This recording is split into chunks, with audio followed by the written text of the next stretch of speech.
তুমি যদি 5 বছরের মধ্যে সফলই আইতে পারো তাহলে আমার মায়েরা তোমার কাছে বিয়ে দিন।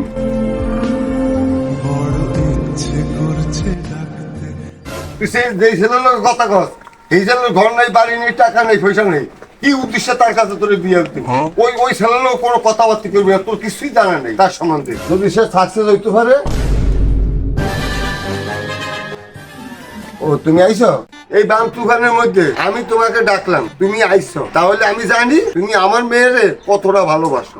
আচ্ছা যাই, তুমি যদি 5 বছরের মধ্যে সফলই আইতে পারো তাহলে আমার মায়েরা তোমার কাছে বিয়ে দিন।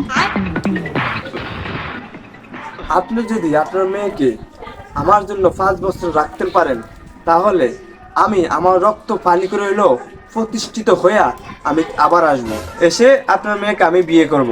ঠিক আছে, তুমি 5 বছরের মধ্যে যদি সফল হইতে পারো তাহলে আমার নিজ হাতে আমার মেয়েকে তোমার হাতে তুলে দিয়ে দিই। তাইলে ঠিক আছে, পরবর্তীতে আপনার কথা যেন 2 রকম না হয়। আমার এক কথা এক জবান 100 কথার সমান। তাইলে ঠিক আছে।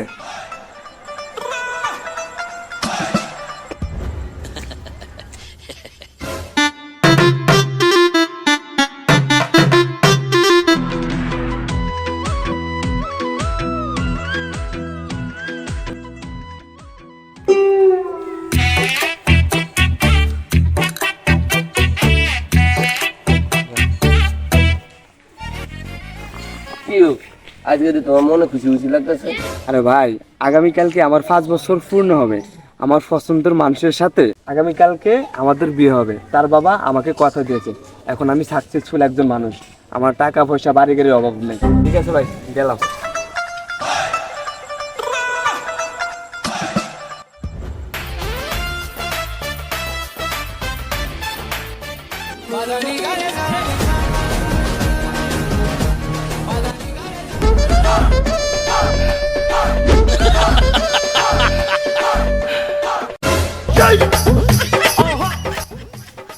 এ বন্ধু, কিরে কি অবস্থা তোর?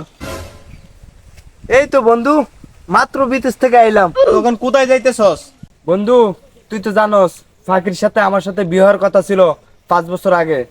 5 বছর পর আমি আবার আসলাম পূর্ণ সফল ভাবে। তাই এখন ওদের বাসায় যাইতেছি, দেখি ওর বাপের সাথে কথা বলি এখন কি বলে ওর বাপে।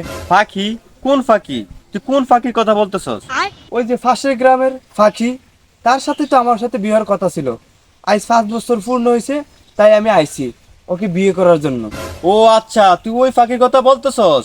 ওর তো এখন বিয়ে হয়ে গেছে, তুই বিদেশ যাওয়ার একদিন পরেই। ওর তো এখন একটা বাচ্চা আছে 3-4 বছর, তুই কি জানোস না?